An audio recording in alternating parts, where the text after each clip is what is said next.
would do item number 1. Yeah, Bridges program, number 1. All right, it's 4:30. I'd like to call the work session to order. Tuesday, February 13th, 2018, and I'll entertain approval of the agenda.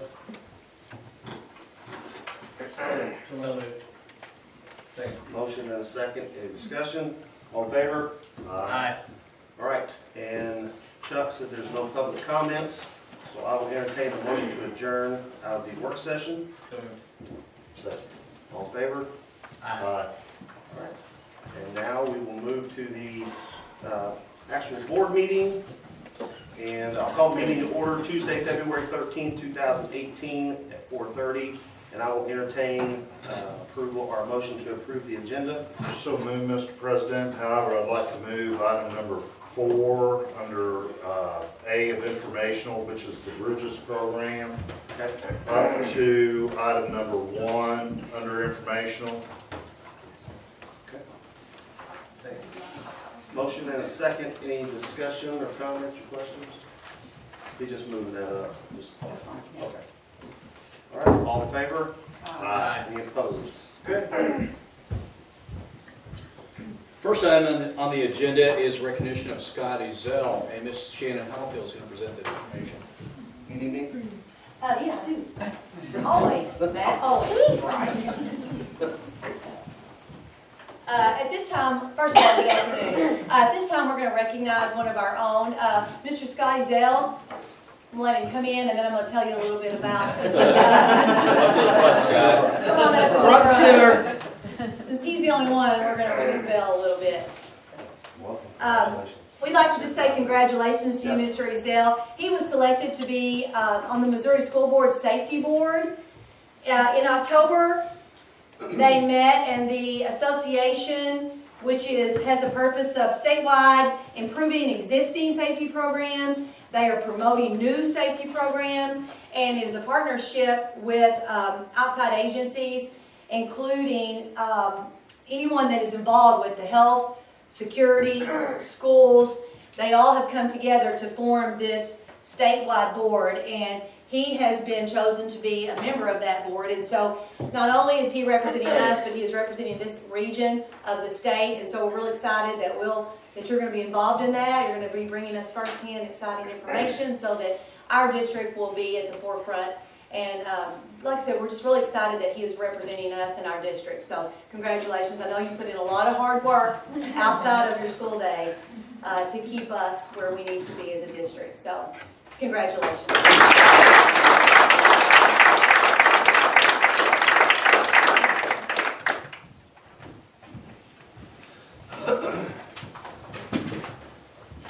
Under informational, the first item we have, since we amended the agenda, is the Bridges program. So I have Shannon Howfield again, along with some hosts here that are going to be helping her with that presentation. Up here. I have Heather Self and Dana Self and Rick Lovell are going to be helping with that presentation. Yes, thank you all for your time. Mr. Staple has also been involved in this discussion. Renee Henson, who is not here, she's at conference, has been a part of this.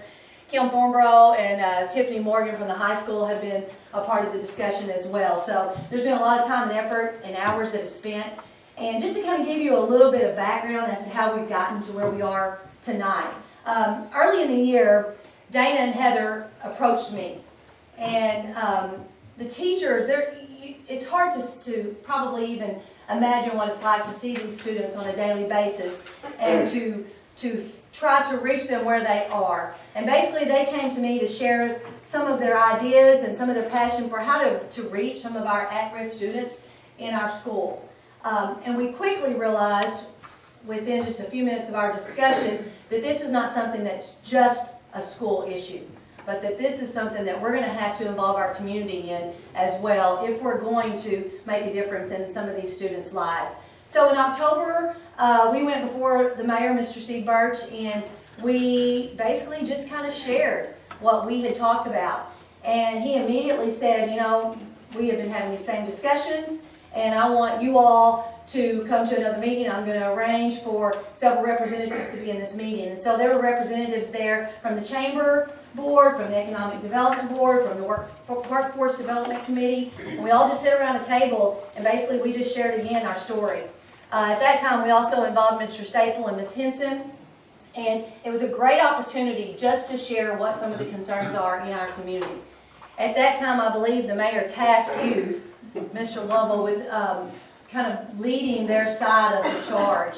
And so several meetings later, several hours later, we have discussed, we've talked, we've tried to figure out, where we need to go to reach some of these at-risk students, and how we're going to hold them accountable, but also touch them where they need to be touched in order for there to be a change in not only our community, but also in our school district. And so out of that, Bridges has been kind of the program, what we're calling the program that have Mr. Lovell and this group have come up with. So at this time, he's going to give just kind of give you just a quick idea of where this is going, and then I'm going to give you a little time to ask some questions to them. Okay? All right. Thank you all very much. Great to be here and for you. Bridges has been in the works actually for quite a while. It was kind of a free-flowing effort. The gist behind it, I want to pass these out to different ones there. The concept of mentoring and community mentoring has been a part of Sikeston for a while. And so there's been a request from our industrial group to have community mentoring to help our workforce develop. And when all of this came together, we realized that what was happening at the junior high, the 7th and 8th grade, was really no different than what was happening in the older ages. And so Bridges is a 3-part mentoring program to where the community is going to help, whether it's 7th grade students up through high school, even the transitional workforce, which is your underemployed and unemployed, all be able to discover and meet the opportunities that are before them. One of the key factors in this is last year in May, the community of Sikeston became a work-ready certified community. That is a national certification that basically puts us on the map for site selectors, folks who are wanting to relocate businesses here, things like that. That helps put us on the map. But to stay certified, 2 things that have to happen. The first thing is there's a partnership with ACT. They have, possibly familiar with it, called the Work Keys Test. The Work Keys Test basically says we understand that 77% of all jobs in America require the same 3 basic elements. Applied mathematics, reading for information, and locating information in graphs and charts, things like that. And so this test can study for that, and it can reveal what people are capable of in that realm. So this particular test is what undergirds all of the work-ready statuses. So what we were talking about doing at the chamber level was, let's get a program going that will help our graduating seniors be more work-ready certified. This test, when they pass the Work Keys test, they receive a National Career Readiness Certification. They can go to work anywhere in America. Ideally, we want them to stay here in Sikeston, but they can go anywhere. They're ready to enter the workforce. Even if they're going to college, they're still going to enter the workforce at some point. And so every student really needs to take this test and pass it. We have partnered with the Missouri Career Center to help us with this. On Thursday, myself and Ben Thatcher from the Missouri Career Center are going to be introducing this Work Keys test to all of the seniors, giving them opportunities. Any senior that's 18 or older, and they go through the Missouri Career Center, they can take the test for free. If they're 17, there is a fee for that. It's $27. Really cool thing that's happened. Jason Lewis, the warden at the Charleston prison, has stepped up. They have started an initiative where they believe the higher someone's educational level is, the less likely they're going to end up in prison. And so they're putting money behind that. And they have offered to pay for all of our 17-year-olds to take that test. If all of our 17-year-olds stepped up, we figured it up in April, if they all stepped up and said, I want to take that test, that'd be $2,700. I contacted him about that, and he said, no problem, we'll write the check. So they're going to make a donation to the Public School Foundation here, and then it'll flow through. Basically, it's helping all of our students be more work ready. But we're starting with 7th grade with a program called Choices. It's a curriculum-based program. I was part of it in Arkansas, where it helps students, number one, be more informed about staying in school, their choices, their decisions. We're going to have, our goal is to have about 60 community volunteers coming into the junior high, one Wednesday a month for 1 hour during the advisory classes, working through there, presenting that program. If you think about it 5 years in advance, we start with them in 7th grade. We're touching them, we're going to do some programs in the 8th grade. We have more mentoring in 9th grade, 10th grade. Work keys is coming up, 12th grade, they're graduating. Ideally, we want to see a higher graduation rate. We want to see students coming out of here ready for the real world. And so all of this is a very large partnership between several entities pulling this off. ACT heard about what we were doing, and Julie Gibson, the leader of workforce development for ACT, who oversees the Work Keys test, she called us and wanted to know what this Bridges thing was all about. So I explained it to her. She said, this is exactly what Tennessee needs. What do you mean what Tennessee needs? What are you talking about here?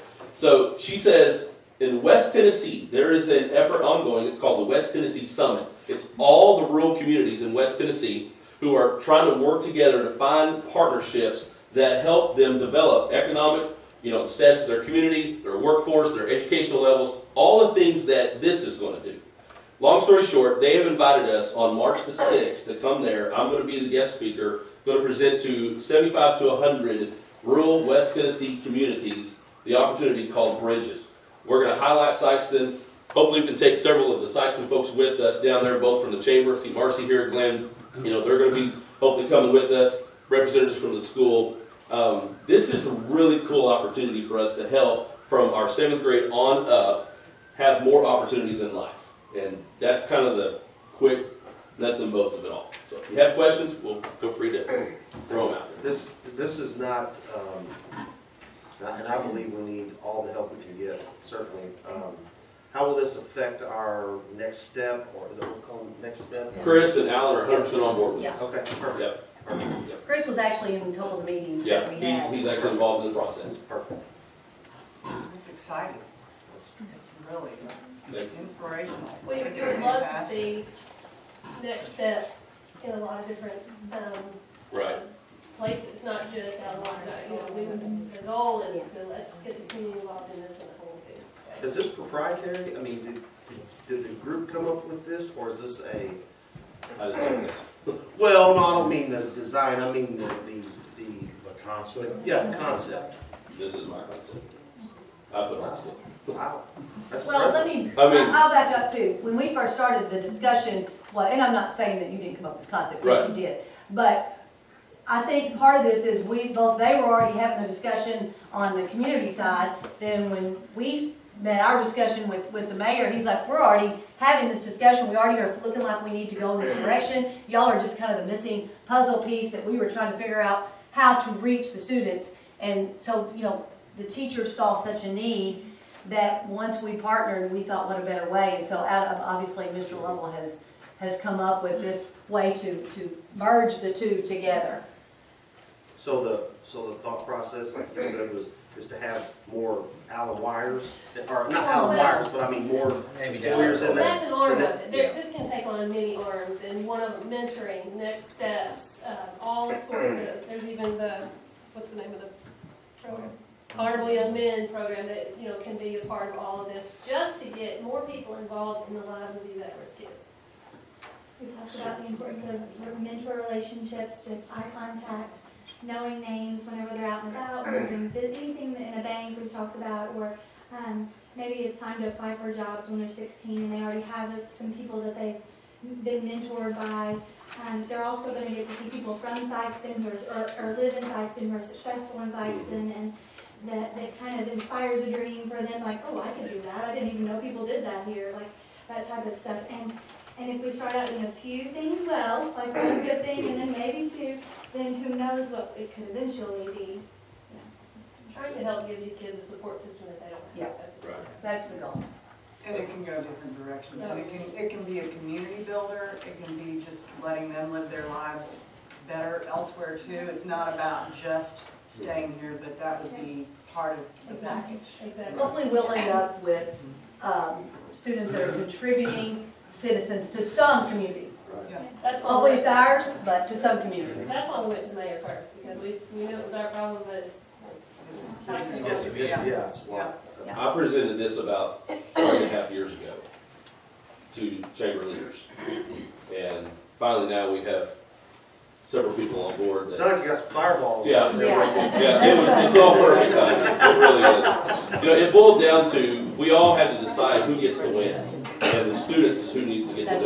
No, absolutely. So, So Rick, how do the students sign up or get assigned to this, and when do they take? every 7th grader is gonna go through this. And then when it gets to the high school level, like I mentioned on Thursday, we're gonna basically educate the seniors on what the work teach test is, what it can do for them. The fact that 60 employers in our area are given preferential choosing, you know, to students coming out of high school that have actually passed that test. But then next year, we want to make it more part of the process where they all can take it. But it's a way to help all of them. So will you start at 7th grade with the first class and go forward, or will you start with, for example, if you started today, would you start with 7th grade through? We're starting seniors now. Or 7th grade and seniors today, right now. Okay. That's what we're starting right now. Okay. And then ideally, this is going to grow. So the kind of the group in the middle is just, We'd also love to see it as it rolls up, but we'd also like to expand maybe even, obviously, we're just getting started. No, But even right. out of the 5th and 6th grade, we really felt on the school side that they would be very beneficial to be a part of this as well. But we had to kind of start somewhere, so we started something, we decided that something that was Like a called pilot. kind of a pilot. Each set I'm of with seniors you. at the end, I'm with you. each set of seniors will take their Yes. test. So even that gap group, they might not get everything from 7th grade up, but okay. at 12th grade, they will take. Yeah. Yeah. That's what I was asking, that when you Right. start, there's gonna be a gap. Right. Yes. Okay, Yes. thank you for clarifying that for I me. knew what question you were asking, we weren't answering it. Any other questions for Rick or the group? Do we Thank need to y'all. take action? It's good. That's great. We do not. Thank you. Thank you so Thank much, you. Rick. Yep, great Really job. appreciate it. That's perfect. You can hang around if you want, or.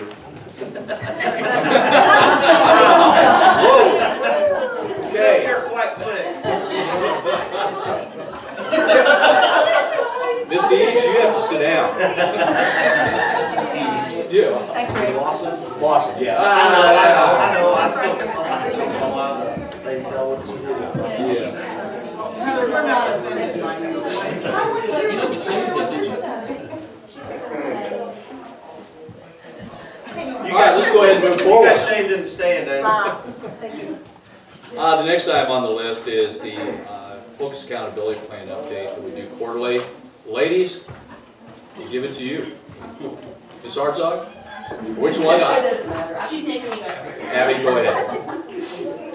Okay, well, first thing is, we are still patiently waiting for Jesse's. I know I'm saying this for the third time now.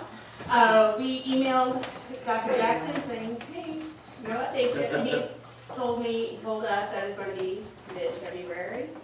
And I checked Jesse's website no less than 3 times today to see if I could tell you we're finally not focused, but he's still saying the same thing. Data looks good. We're just waiting for the final information. So we're kind of, that's where we are. What I want to talk to you guys about today is still business as usual at topics, and I thought I wanted to share with you guys about the focus money. We do, part of being a focus school, we do get focus money, so I wanted to share with the board how our school is spending the money.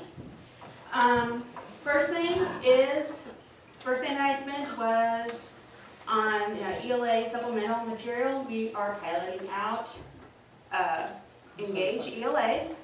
And 3rd and 4th grade felt like there was something still lacking, so we found some supplemental material, so we used that for them. And the second items that we spent was we started a data wall in our building, and it's just basically a simple pocket chart that we have in our budget room, and that's where we have our data meeting. And each student has a card, and whenever we get a free CFA, the teachers move their students where they landed, whether it's sufficient, close to sufficient, far from, or intervention level, we teach, we reassess, and we move our kids.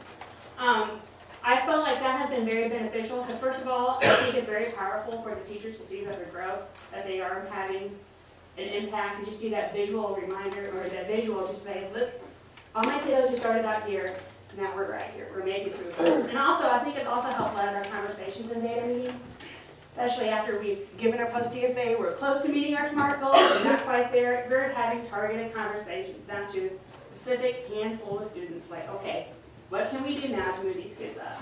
And I don't think we would have had that conversation if we didn't have that data wall.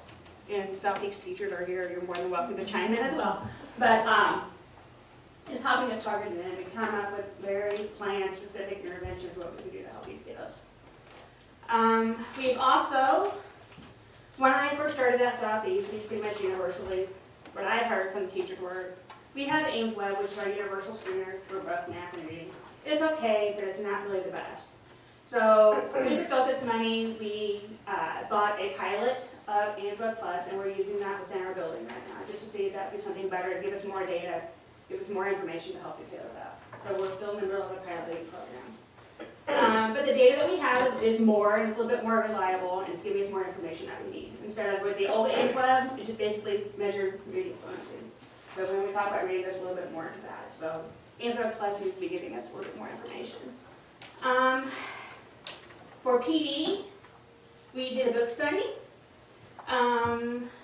We did a book called Teach Like a Champion, which is a book that is nothing but full of research-based, proven instructional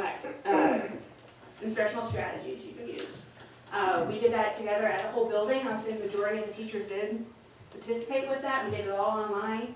And what's really cool about it is that I wanted to give the teachers something useful, something that they can use. So when I go into a classroom, it's not unusual for me to see the teachers actually applying the strategy I saw it today.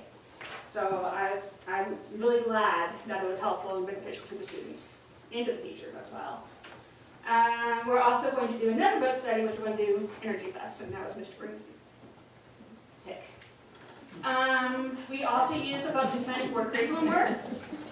We have new Missouri Learning Standards for ELA. Our ELA teachers, especially in 4th grade, they wanted to unpack the standards a little bit further, so we were able to use that money. So it would get a sub in the building, so we can have time to work with me, the other teachers, and the reading coach to unpack learning standards and to make CFAs. We use the money to go to the Powerful Learning Conference, which is a PLC conference that they have every year in Canterra, and we just came back from that. At the conference, we were actually able to attend keynotes by nationally known experts on professional learning communities and on RTIs. I thought it was really beneficial to the teachers because they came back energized. This is the hard part of the school year. After Christmas break, we're getting close to testing, and I was really glad that the teachers were able to go, get a nice shot in the arm, and get really new ideas, and that they're excited to come back. So we learned new RTI strategies. Through that conference, we talked about maybe we do need to come back and talk about curriculum even more, unpack the further standards, and talk about what to assess, what is the best way to assess. We also talked about new ways to collect data. And lastly, on how we spent the focus money is on technology. We have just purchased 72 new Chromebooks, 4 new carts. So we're almost 1-to-1 in our building, but not quite. It's going to be beneficial when it comes to math testing, because now the kiddos can just take the math test inside their classroom. They don't have to go to the computer lab or go to the library or the art room to take them on the old laptops. They can take it in an environment that they're comfortable with.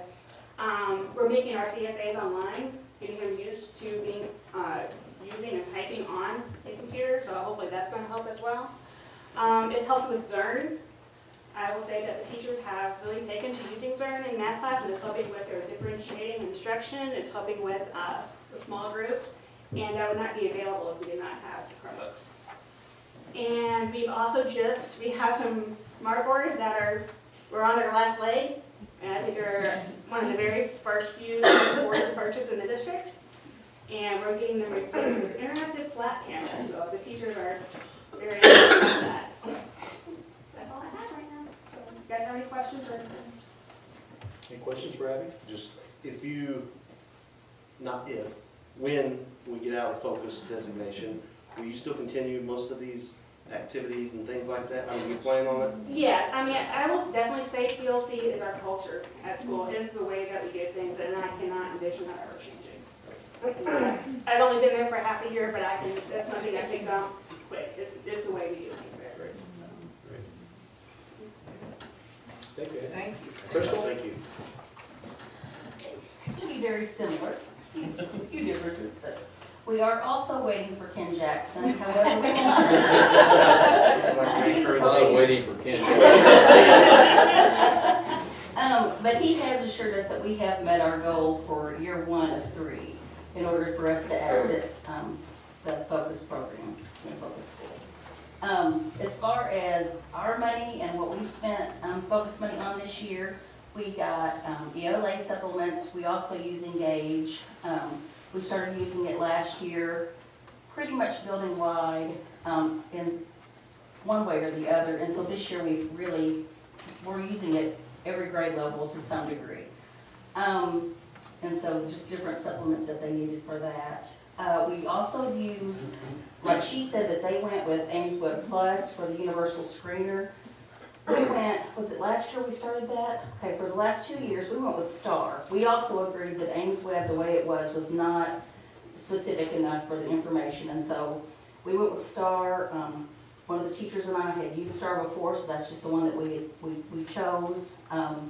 Now we're in a big debate on what we're going to go district-wide. And I know that together we're going to figure out what's best for all the kids. So, but I really like Star, especially for 3rd and 4th grade, because you can really get into their comprehension skills, and it can tell you exactly where each child is as far as what they understand, like with compare and contrast and those kind of main idea and those kind of things. And so then you can have your small group instruction where they really hone in on those skills with those individual kids. It's just really helpful data for the teachers in the classroom to use. We also, we purchased Learning A to Z and RAS Kids, and it's a computer program. It's reading. And the biggest thing that we do is there's a portion of it that the kids take another reading assessment, but then there's like individual readers that each child is assigned, and then they have like a test that they take on that reader, and they take the reader home and they read it through the week. They read it at school, they read it at home, and really what it does is it's an individualized approach, and the kids really get into it, and we have seen some major reading improvement by using RAS Kids with them. You know, it's really, when it's theirs and they see their target and they see what level they're on, and they tell you what level they want to be on, it's powerful. So that's been really good. We've also done the book study for the fall semester. We finished it up right after Christmas, due to some bad weather and sickness and things. We couldn't quite get it wrapped up before Christmas. So we did the energy bus. And that was all about culture and energizing and motivating. So we started out the year with the energy bus, and they're going to end the year on the energy bus. So, I mean, it's a really good book. It's about collective commitment. Why are we here? We're here for the kids. What do we need to do? We need to work together. And so it just kind of reminds everybody of that kind of thing. And so we're still on the bus. We're still on that energy bus. And this time of year is really hard to stay on the bus, but we're working at it. I would like to also do another book study. And there are a few that I want the teachers to vote on. It hasn't started just yet. I got this idea I also went to the PLC conference, and it was awesome. One of the schools that were outstanding in the professional learning community, their presentation was called Struggle Bus, so a lot of bus conversation, but they were talking about, she had this book tasting thing that the principal did, and so she had different books that she had them preview, and then they voted on those books. So I'm going to do that at our next meeting. I think that would be fun. I don't know if anybody will like it as much as I will, but I'm going to try it. The next thing that we purchased Chromebooks and carts. We got 120 Chromebooks, 4 carts, so that means we have 2 carts for each grade level now, and so that's pretty good. They have at least 15 in every classroom that they can use. And so it's really good with the Learning A to Z that we've talked about. It's really good with Zern that goes with our math. Again, some of the ways in which they teach with Zern, it goes right in with, like I said, with our math series. And some of the combinations are you teach with a small group, and a small group's working on their independent practice on Zern. And so by having those extra computers, the teachers can teach in a variety of different ways and meet everybody's needs. And so nobody's sitting around idle. Everybody's got something to do on their level that they're working on. So I'm really excited about that. As far as the PLC conference, there were 3 of us that went. We learned a lot about PLC and response to intervention, data collecting technology, and it was kind of funny because 3 of us went, and one of us is, well, 2 of us, but not me. The other 2 are extremely techie. And so one of them went to a lot of technology stuff, one went to a lot of data collecting, because that's very much her, and I went to a lot of how do you get the leadership team to get together, what do you need to do, what does that look like, what's the whole program look like. So it's kind of work, and then we talk about it after we got back together. So it was a really, really good conference. We learned a lot. And then curriculum work, we also have worked 1st through 4th grade, ELA and math. We also identified our essential learning outcomes. We've gotten that done, 1st through 4th grade. We also analyzed the ELA and math item specifications. And so we also looked at that, and when we looked at the blueprints, and we kind of looked at how we were teaching and what we were teaching, and we've been refining that based on those documents. And they're also working with that with Ms. Shear at Math Academy when they go to that. So it's a collective, it's across the district, everybody's working on those kind of things. And then the last thing that we have as far as this is CW grant, but assessment capable learners. And Carol Ryman from the RPDC, she has come down and worked with every grade level on understanding assessment capable learners. So what assessment capable learners is in a nutshell is putting the learning process in each student's hand, having them track their work, having them see where they are and where they need to be. And so many times we think, okay, that's great for 3rd and 4th grade and up, but 1st and 2nd graders can't do that. But we are finding that that is so wrong. They just started having them look at their reading level and really trying to say, okay, you're here, where do you want to be? And the teacher will set a goal, and the kid's like, no, I want to be over here. I want to, I don't want my goal to be 80%. I want to do 90, and they hit it. We have one 2nd grade class that they went from like a 75% average on the benchmark to a 95% average because they talked about it together. So that just shows you the power. Kids, when they're involved in it and they really understand what these scores mean, it makes a difference. So I'm seeing lots of tracking of student progress by the students in the classrooms. That's a good thing. And then the last thing I have is for PBS. I told you before that we started implementing the check-in, check-out system, and we're continuing to do that. It's had to be tweaked along the way, but it's really showing some good results for some of our kids that really just needed some extra attention. And it's also, I really like the way that the PBS team designed it, because the 4th grade teachers are working with 1st grade students, and so that means that those 1st grade students all the way up, now they're going to have a connection with a teacher. So they're going to have somebody all the way that they know. So I think that's a good thing too for our building. Thank you. Questions for Crystal? A lot of energy on that energy bus. Very good. Thank you. Very good. Next we have the 5th and 6th grade center achievement update. I have Ms. Long, academic leader at 5th and 6th grade, to present that information. Thank you. So I'm excited to share with you some things that we're working on at the 5th and 6th grade center to best meet the needs of our students. We've been working really hard this year, really kind of taking a step back and looking at what can we do more of to help our students reach academic success, those that need additional academic support, in addition to those that are being successful. First semester, we've kind of spent planning, doing a lot of research, area school visits, and looking at our resources, trying to use our resources that we have, materials and personnel and our time, and how we can best utilize that to help our students.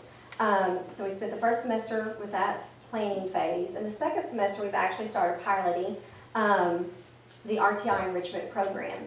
What this does is those students who display the need on their CFA data that they need additional support in the area of ELA or math, they go to RTI. And then those students who show they've reached their goal, they've mastered those particular skills, they go to enrichment. The certain components that we wanted of the program is that we wanted all students to have the opportunity to go to enrichment. And we wanted to make sure that the students that received RTI, that's not a life sentence. So once they reach their skill, they can go to enrichment as well. Another component that I felt very strongly about was I wanted to make sure our kiddos were not being pulled from the instruction that they needed, the core content. So we got very creative with our scheduling, thought outside of the box a little bit, and we created a 30-minute block of time every day that our students then can go to. They're either going through an enrichment class or RTI. We started our first cycle January 17th, just finished that first cycle and started our second cycle on Monday. We've seen some very good results with it. At first, we were kind of, we know that we're starting out, we're just piloting, we're starting small with one team at a time. And we thought, well, I wonder how our RTI, how those kids are going to take it, the enrichment kids are, going here. But it's been great. When I go through the classrooms and I ask the kids in the RTI, how's it going? And they're like, Miss Long, I'm getting this. I don't know if any of you know Miss Layton. She's a math teacher. I thought one day she's going to do some back handsprings down the hallway. She had a student come to her and he said, you know what? I haven't liked math since 3rd grade. I haven't been able to do it, but I'm getting this. And he's actually had gone from a 40% on his CFA on the pretest to a 95% at the end of RTI. And just to see the confidence built into these students that were doing this was great.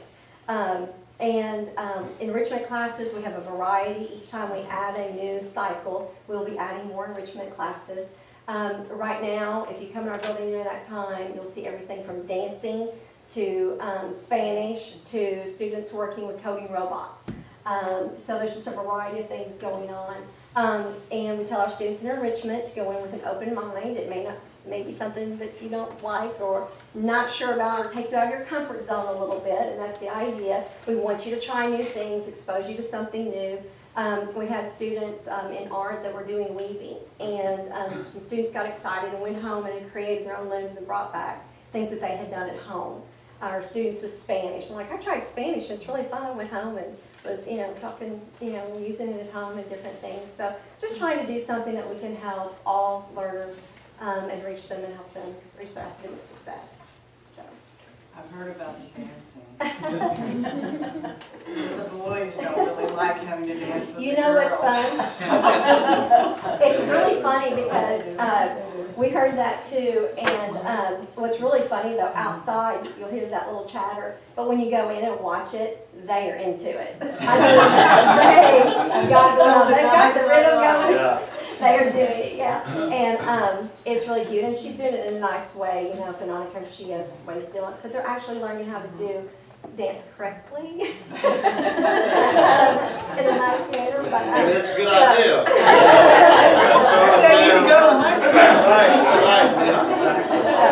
Yeah, it's really fun. Yeah, and you hear the students chatter at lunch. You can hear them talking about it and things like that. So, Ms. Branch has been. You have some things you'd like to share? It just gives all kids the opportunity to experience success. Most times in your traditional classrooms, your runners, which are your high academically sound students, outperform your lower students. And we know that research suggests that poor behavior and poor academic success run hand in hand. So we deal with that a lot. So when we remove those students and put them in enrichment, we can really spend our time on the kids that need the interventions. So those kids have a chance to feel successful. And when they feel successful, it minimizes inappropriate behavior. So that's one of the benefits that I've observed in this response to intervention. It's minimizing the inappropriate behavior, and we are addressing the needs of those kids, and they have a chance to shine outside, the other kids. And that's one of the benefits of this program. And another thing that I've observed is that the kids are happy. When you experience success, you're truly happy. And even like some of our poor performing boys with some behavior concerns of young ladies, when you go in, they're like, look, Miss Branch, and they are so excited because they have a platform and they feel good about what they are doing. And it just gives them a little time to just feel good about themselves. So the social benefits are really rewarding. The other day, it was 2 little girls interacting together that normally they would never ever talk. So just the social benefits of interacting with other students and just giving those other kids that never have a chance to shine a platform and things like that. So the kids that normally behave are not behaving because they're feeling successful at something. So they don't channel with their behavior. They're really experiencing something and they feel good about it. So we've seen those social benefits of it as well. Do you find that, now there's no remedial program, they don't have that there in 6th grade? I was a remedial teacher, and when I was a remedial reading teacher, I always try to do things, the baseline skills, but I would always try to do enrichment, because I always felt like if I continue to remediate them, how would they ever have a sound, how would they ever get on track? So even when I remediated my students, I also found things to enrich. I always would get with the 5th grade teacher, say, can you give me some literature that you're doing in your class? Because I have always had some concerns about just baseline remediation. As with this program, you're getting diverse skills. In other words, we're putting them out like around their lunch, like right before, so they're going to be exposed to all the skills that if they were in a remedial class they would miss, because we would just remediate those kids within that reading class. But then they're missing their literature in the classroom that's 5th grade level. Yeah. So we don't need to remediate them down. We've exposed those kids so they can have the skills, so they can have a fighting chance of success inside the classroom and outside the classroom. So this is kind of a, you know, it would, maybe the best of all worlds would be able to be affording to have both, you know, so that you can focus on remedial. But that's what RTI is, response to intervention. Ms. Clayham are just really gunning in on the kids that are missing those basic essential skills. So that's what they're doing. When that 4 or 5 or 8 kids are in there, they are getting that intervention right then. And then they're going to come back later to our other class and get the exposure to the skills that they're going to need. That's going to give them a chance of succeeding. This way they're not missing any instruction. This is additional time, so they don't get further behind. That's what Well, I mean, I congratulate you for putting the program together, that, you know, trying to fill in gaps that we need to help these kids. It's great. Thank you, ladies. Any other questions? That was outstanding. I'm telling you, the first part of this has just been outstanding. We may just go home right now. No, seriously, it's been very encouraging today. You know, the Bridges program and what we're hearing in the 5th and 6th at the elementary schools, it's been outstanding. Thank you very much. The next item is the Project I Learn Community Sponsorship, and in your packet you have a letter that the Project I Learn leadership team is planning to send out to the community. And let me just tell you a little bit about the leadership team. This is a group that meets once a month, the first Monday of every month. And typically what we do is get together and have discussions about what's going on within the buildings, junior high school and high school, in relation to that of the iPad. And there's a lot of creative thinking going on. And out of those meetings, we had one individual that basically put this together and ran with it. And the committee took this, and this is what we are thinking we would like to do. The leadership team is wanting to partner with the businesses, the community businesses, and also that of individual people within the community. And you can see there, by partnering, I'm talking about donating. And we're looking at certain type of partnership levels that you can see there. For example, we start with a platinum partnership, which is an $8,000 partnership, which could fund that of 20 iPads, all the way down to that of a member partnership, which is simply any type of monetary amount that someone, an individual or business, would like to donate to this project. What they would then, in return for that, not only the opportunity to be part of this program, but we're also going to recognize them through window decals that they can put in their businesses. We have the opportunity through our graphic arts department to produce these things, and they can put those in the windows stating, I'm a proud sponsor of Project I Learn, I'm a platinum member as an example. We're also going to recognize them, one, at the board meetings, sporting events, during halftime at our football and basketball events, or any other event that we may have. And as well, we would like to put that on social media, whether it be on Facebook or Twitter or the web page is what we're looking at. So by presenting that to you, I guess I'm kind of asking for your blessing and to move forward with this. I think it's time as a school district, and especially with the Project I Learn, that we kind of move together as a team here and go out and talk to our businesses and see what we can do. I think we're 10 years behind. That's my opinion. Question, is this a yearly investment, or is this a one-time, you do it one time, you continue to get advertisement every year? Yeah, I think that's going to have to be discussed a little further, because what we did with, initially back in 2013, we had groups that would commit. Like over a 5-year period, I'll commit to $1,000 or $500 per year. So Rebecca, I guess if somebody wants to do that, we most certainly are going to go ahead and do that. And we're going to work with the group as much as possible. Because I mean, if you're going to entice the, you know, your business, you get advertising, things like that. If you have a whole lot of advertising going on the whole time, it's going to take away from those who might have you know, been bigger sponsors, or if they continue to sponsor every year, but Yeah. they're just one in a group. Yeah, You know, I think there's probably some layering of way you can do that. I think we asked for a commitment over 3 years, 5 years, like you did before. That's my opinion. I don't want to speak for the committee. I know they put in a lot of work on it, but that would be my opinion that you ask for a commitment over a period of time. be a good idea. Is this gonna go through the foundation then? No, this is gonna go through the district. Straight We, to the yeah, district? we felt like that the foundation has got, they basically got their hands full right now doing other things. We just felt like the district needed to do Is this. it We need to still- reach out. Is it still a tax exempt donation? I'm sure it would To the be. school district? Okay. So before you send this out, do we need to determine if we're gonna do 3-year or 5-year commitments, or? I tell you what I would like to do is take that back to the committee. And then I could just run it through you. And one thing about this, we're a little bit late with this letter anyway, because I think what we found out prior time is that usually in December is when the businesses determine the budget. So, you Probably know, before that, actually. yeah, so we could send this out, we'll make a determination whether we'd like to do something like a long-term investment and go from there, and I can report back. That'd be great. Okay. Thanks. Very good. Yeah. Thank you.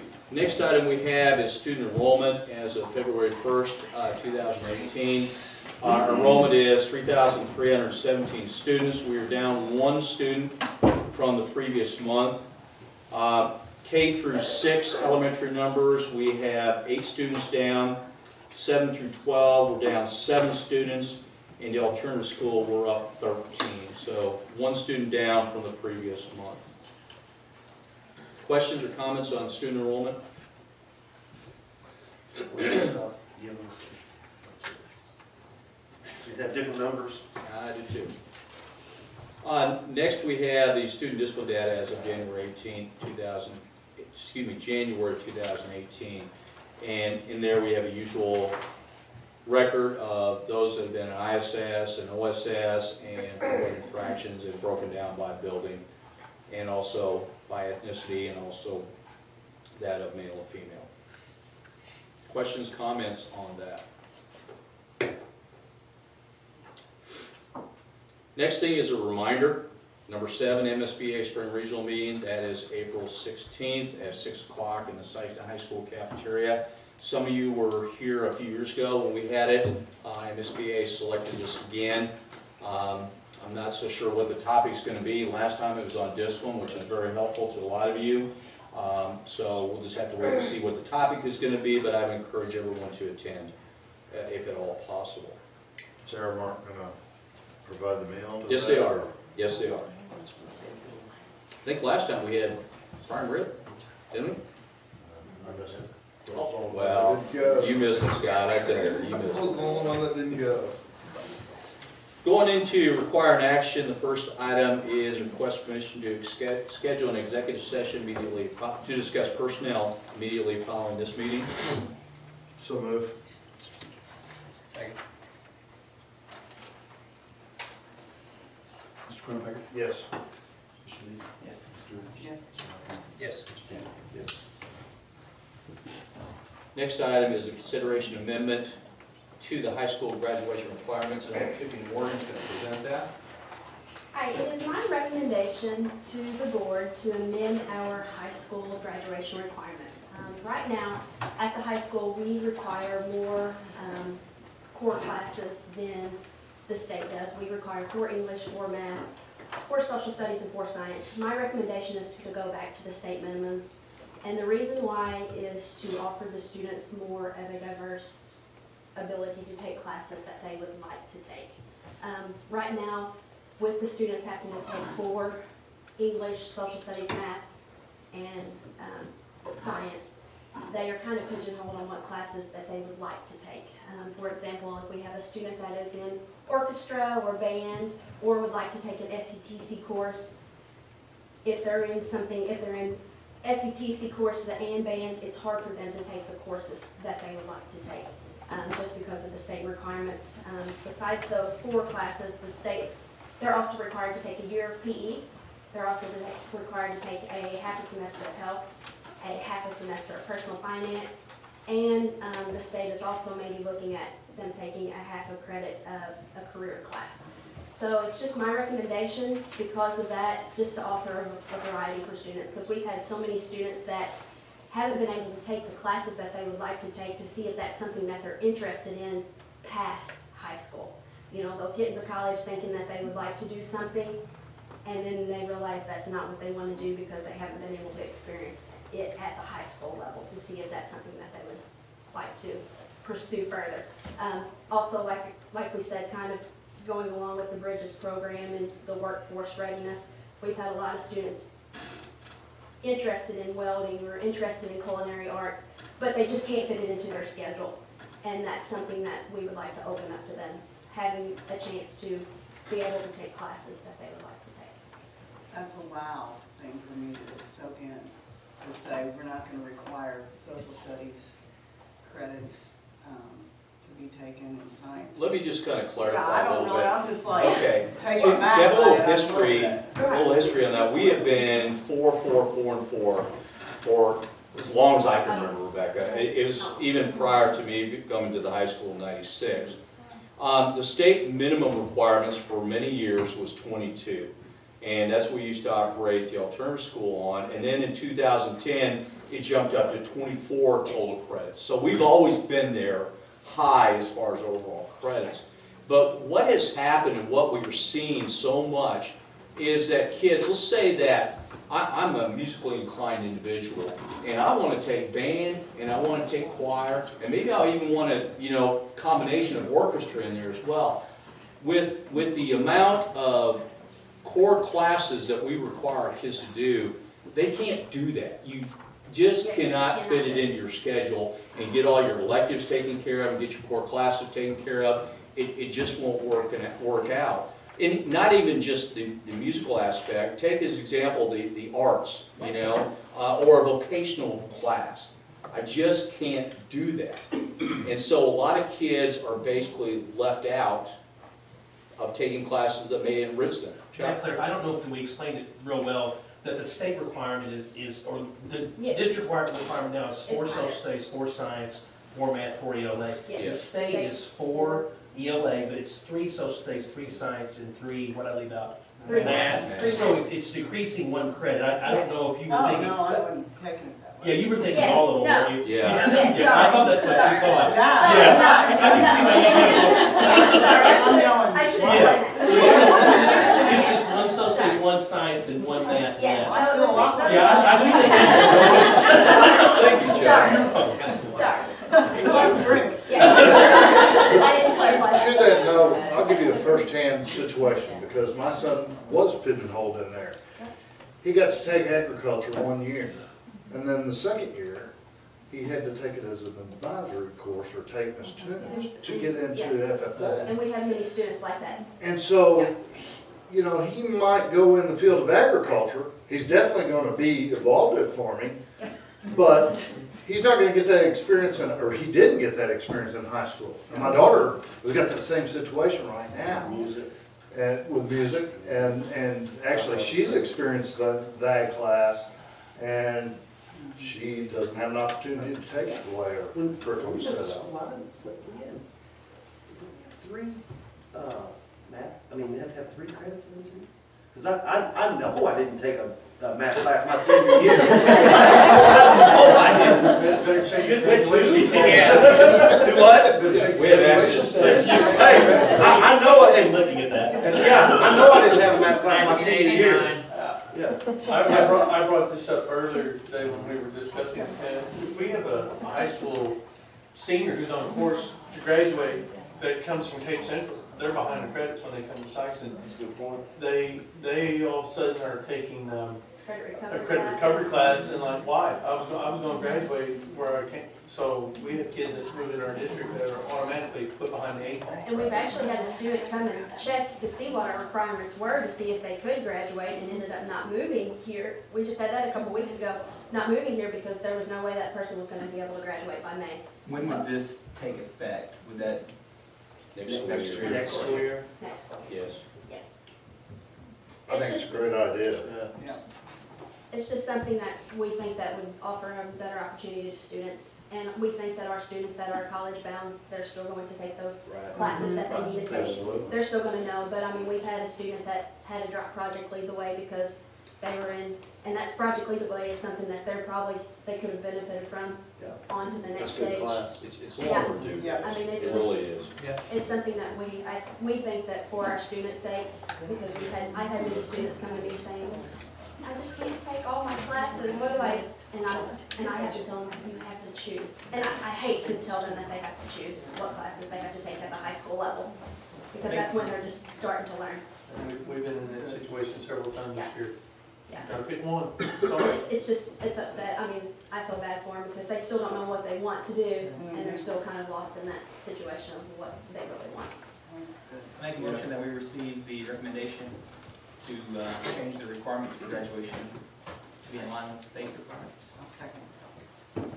Motion and a second, further discussion, questions, comments? Seeing none, all those in favor? Any opposed? Very good. Thank you, Tim, appreciate it. Number 3 is consideration of E-rate technology enhancement projects, and that information is in your packet as well. Mr. Eddie? So this will be the last E-rate project for this year. They finally, after many hours and emails back and forth, approved us for these 2 projects, and these are 2 projects for your consideration. We own fiber in the ground right now from C building to 5th and 6th grade to C building to Matthews. It has been in the ground for 20 years. It was the wrong type of fiber was put in, but it was a VHS beta kind of decision at the time. The current in the ground cannot access speeds that we can do now with new equipment. E-rate has approved us to replace that fiber and actually land it in my building and Z building for both the 5th and 6th grade and Matthews. So it would actually go in the ground from my building to just outside the tennis courts, new trench basically ran to the outside the ticket booth at the football stadium, and then into the field house, where it would then come back out and go to the respective schools. These are 2 separate projects, but they approved both of them at the same time, so it helps us out there. The first project for 5th and 6th grade, it'll be $16,106 to run this fiber. E-rate will reimburse us $11,540.80, leaving us with a net cost of $4,565.20. For Matthews, the total project cost is $19,295.20. E-rate will reimburse $13,305.28, leaving us with $5,989.92. Now, this is not quite 80%, and the reason being is E-rate will not pay for redundancy. It takes 2 strands of fiber to make a network connection, one for one end to send and one for the other end to send, so they don't collide. That's all they'll pay for. I don't want to open the ground and spend this much money to put 2 strands of fiber that if it breaks, we're done. So we actually have to pay the full cost for the other 10 strands of fiber that we want to run. So it brings that discount rate down just a hair. So for the total of both projects, $35,401.20, E-rate will reimburse $24,846.08, leaving us a total of $10,555.12. One caveat on all of this is, once this happens, this is 2 less buildings that are relying on C building to get their fiber. Over the summer, we pull BMU away from C building and into my building. This will be the other 2 left, 5th and 6th and Matthews, leaving only ones left on C building fiber is the high school campus. So we're slowly pulling away the need for C building. If something ever was to happen or redesign, the fiber is not going to be an issue.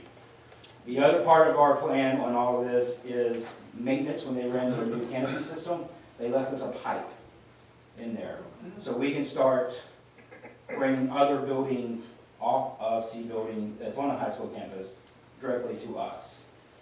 This will, when we're done, the only thing C building will power fiber-wise is C building when we're done. So these are any questions on? So, a question on Matthews. Yep, I was waiting for this. Why? Yeah. I'm just- Sure, so the fiber in the ground is working, but it's not the best. It would give us another year that the school will be there. If the building is repurposed for any reason, the new fiber is there ready to go for that. If something happens to the building and it goes away, we can roll the fiber up and put it down in the pipe that it'll come in and cap it off. If any new structures are built, the fiber is there then to be used for whatever purpose it becomes. Now, the other thing on these numbers is, because these were two separate projects, the construction costs from tennis courts to the, outside the ticket booth were in both. So we'll have some cost savings if you do both projects. But E-rate pays the majority of it, so they'll realize the majority of the cost savings, but there will be some savings if you approve both. Will building and grounds do the installation? Will they do the trenching? It'll all be contracted out. It will be. Yeah, it's all figured into the price. Got a summer project, I assume? More than less, yes. If you approve it, we really need to try to beat the June 30 deadline. Budget, yeah. We do have until September 30, but then when you're crossing budgets with E-rate, it can get messy. But yes, it would more than likely be a summer project.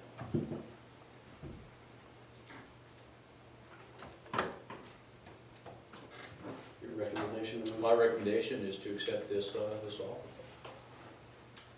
So moved. Second. Motion and a second. Questions, comments, further discussion? Seeing none, all right, all those in favor? Aye. Any opposed? Thank you. Appreciate it. Next item on the required action is approval of paid bills, January 2018. Recommendation to accept that. So move. Second. Questions or comments? Do we need a roll call? I'll just get ready to ask that. I don't. I didn't notice anything on there. I didn't see. All those in favor? Aye. Any opposed? Next is consideration of school bus lease purchase for the 2018-2019 school year. And Laura, you want to do this? I didn't know who was doing it. You want me to do it? Go right ahead, have at it if you'd like to. We did kind of a big overview of the budget at the special work session last Wednesday evening. And I alluded to the fact that this is not news to you all. Our bus fleet is aging. We were off the rotation schedule for several years.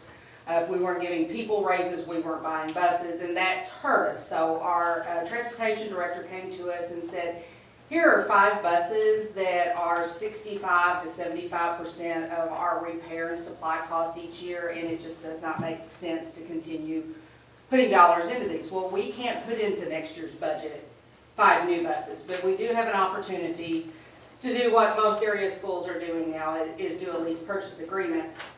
So our bus vendor came in with bus bids. We went out to bid just to see if we were going to purchase. They brought us in options to lease.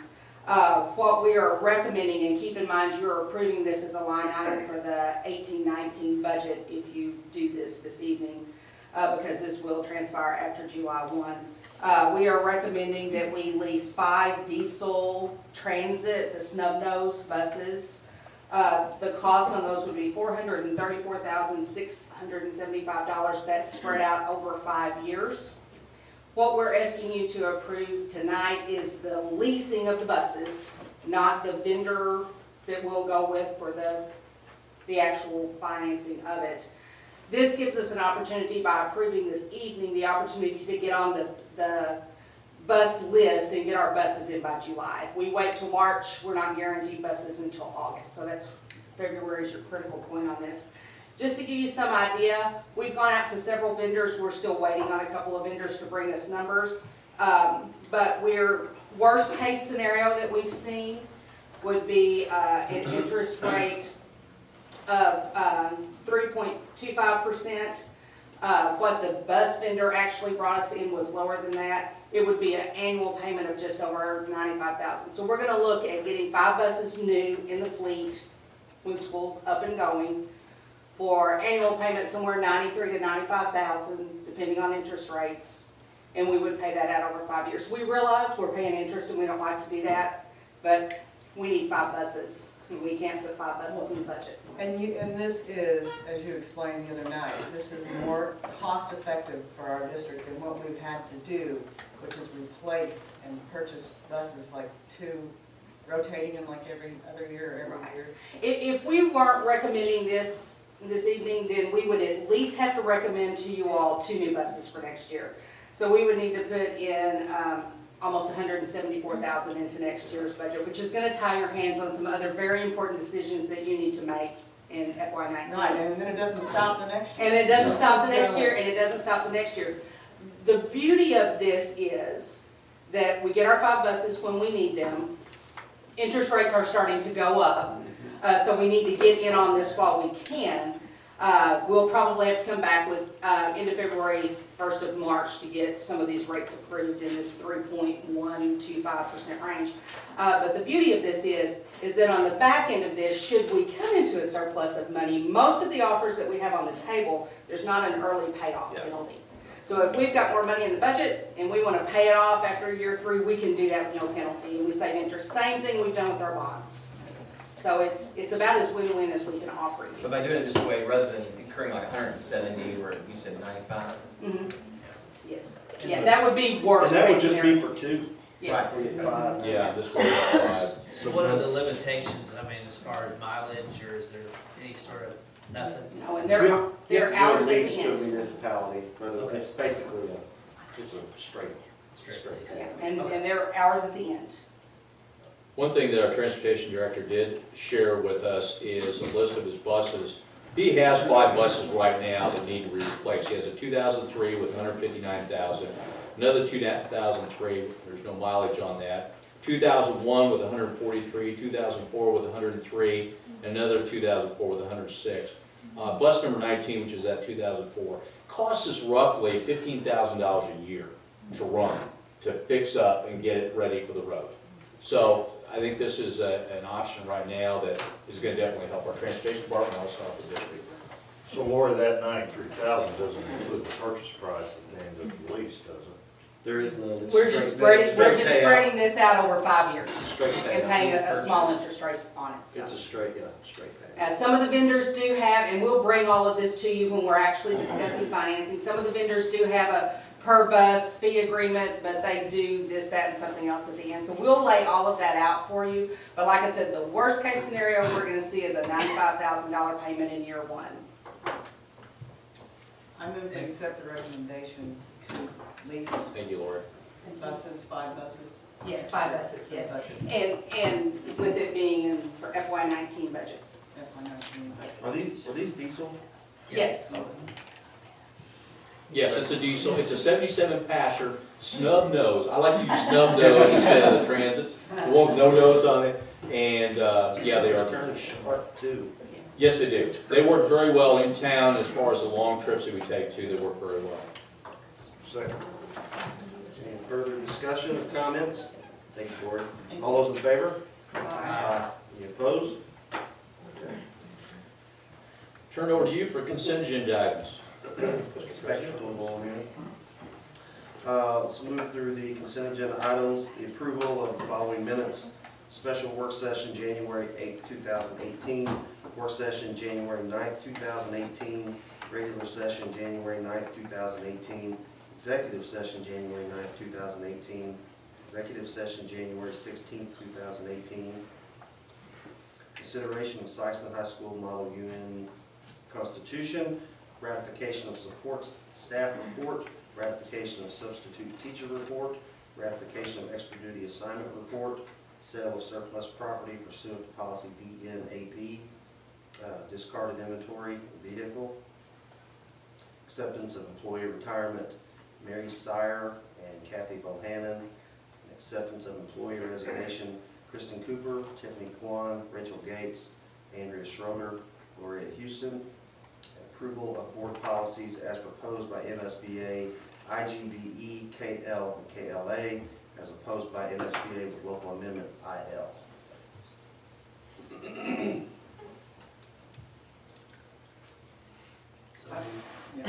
You move we accept the definitive. And I'll second that.